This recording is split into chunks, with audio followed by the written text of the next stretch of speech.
Someone tells me, you didn't show us the video. Here, I'll show you the video. I can calculate the current explanation and click on the upload file button. Now, for the upload file, I can get it directly from the internet, so I don't waste your time. I click on this and say video, and then I'll search for example, computer components. I can get it directly from YouTube. And I start searching for it. Great. Easy capabilities. I start searching for an existing video. This video, honestly, could be good. Let's assume, for example, this video. This is a video, by the way. You can preview it and see it before you download it. You can preview it and see it before you download it. Welcome, brothers, I'm with you. This video, for example, I liked it. You'll start right away with a video. The slide now contains text, audio, and it's a recording, plus a complete multimedia video. How do you preview the slide that builds the students? Click on the preview button like this. Here's the slide that builds the students' fluency. The student can see the image and the components, and they can do that. And they can also listen to the video. Here it is, and he can enlarge it from here. He wants to enlarge it, but he doesn't want to. No. Welcome, brothers. I'm with you and your brother. I mean, the work means very nice, organized, and or you can close the preview from here and start working normally. Or you save the slide, everything you've done in this slide, you save it. You click on save, so it's saved now. So it will save this slide, and of course, where does it save it, guys? It saves it at the very bottom. It's good. The treasury is below because we have the last slide saved at the bottom here. Here it is. Of course, you can upload it and organize it later. I don't want to waste your time. So my slide has become a complete and beautiful multimedia.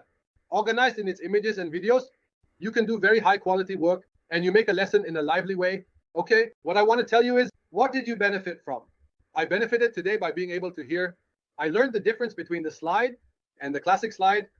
If I'm just going to put a slide, just write some text and record a simple voice. As for the classic slide, if I want to add videos, images, and things inside the slide, it makes the whole process easier for me. Okay? It's clear so far. Press 1 because time is running out and I feel like I won't get through everything. Okay. Okay, excellent. May God bless you. I'm rushing so we can cover all the slides. What is a slideshow? What does a slideshow represent? For example, if you have 10 slides or 20 slides, combine them into one. I don't understand how that works. Yes, when? Here, these slides, I can create the lesson on one. This type is the slideshow. It lets teachers create a mini slideshow within one slide for a student-controlled lesson. Teachers can create a set of slides within one slide for a student-controlled lesson. It says that the teacher can create a mini slideshow within one slide for a lesson that is student-controlled. Here it means that the teacher can create a set of slides within one slide. For a lesson that is student-controlled, it means that the teacher can create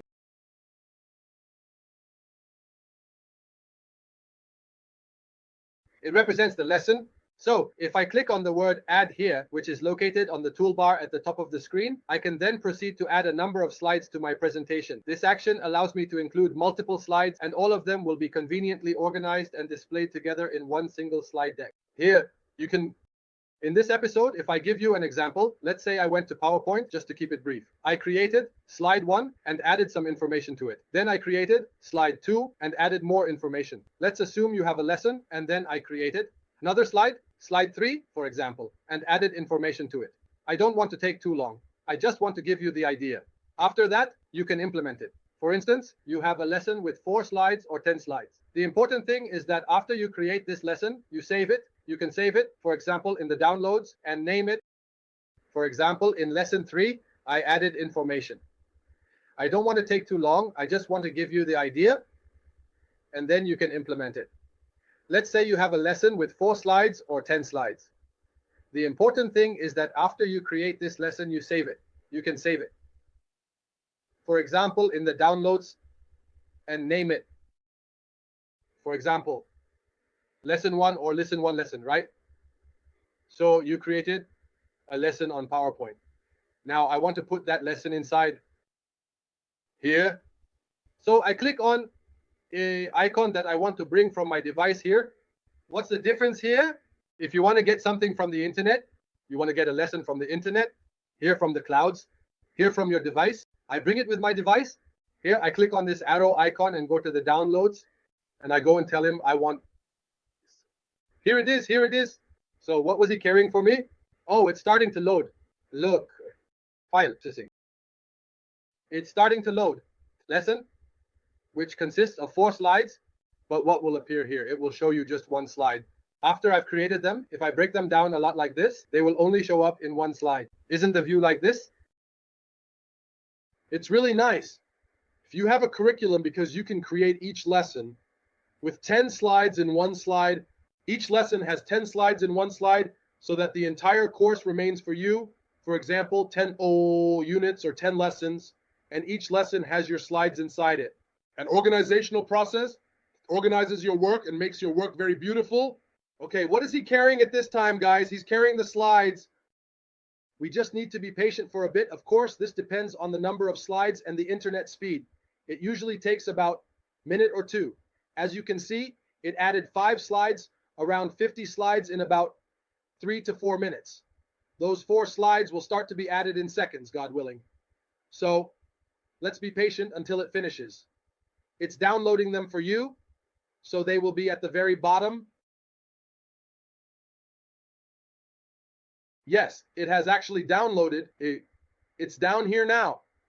If you click on them like this, if you double click on them, it will appear to the student like this.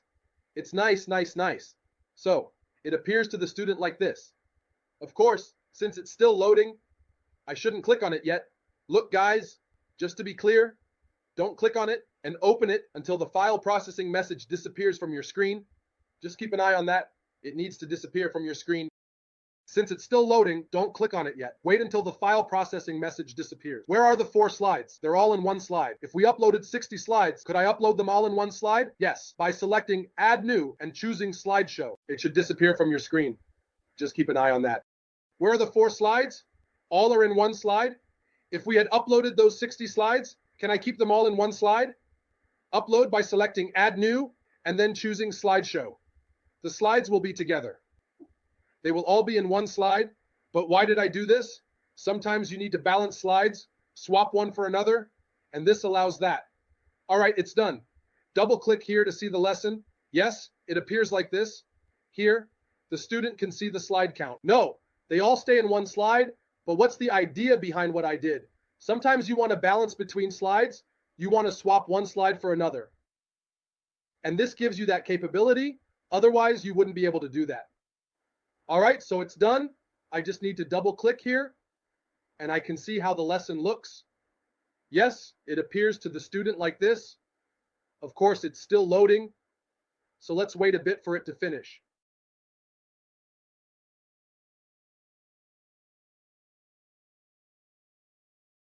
And here you can see that the student has the ability to view the number of slides within the slideshow.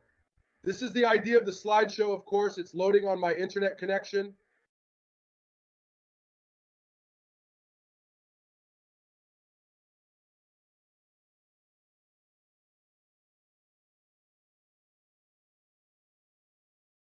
We'll see.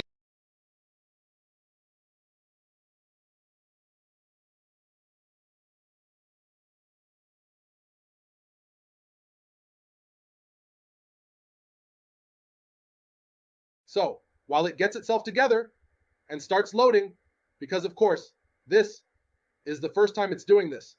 But after that, it will be smooth. The whole idea is that it retrieves everything I've created throughout.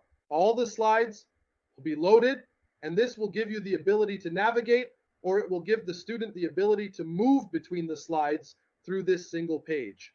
Look at this time, and it gives you, look here, it gives you a sign that this PowerPoint is a series of slides stacked on top of each other.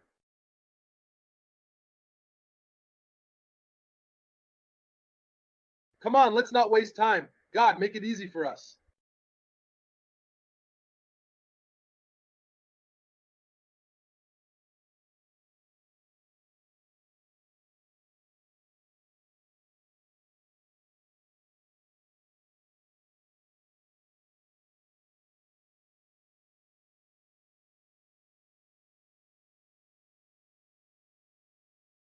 it seems to be taking some time. So if you try it, it will open more than one slide for you. Someone try it out. Someone opened it right away. It's considered on your internet slide. Yes, Dr. Balkis is saying that she tried it, and it shows you all the slides and gives the student the ability to navigate through them using arrows that appear for navigation. All right, let's get started. And when we do it again at any time, you say you tried it, Dr. Banks, and you found it excellent. What's the idea here, everyone? It's the idea of the new slide. So if we understand the difference between this slide, that slide, and the slide R, things are clear now. We're going to dive into a big topic, which is the S way. Do you see the difference between the last three? The S way. Is the difference between the last three clear? Welcome, Dr. Azad and Dr. Habib, and God bless you all. May God bless you.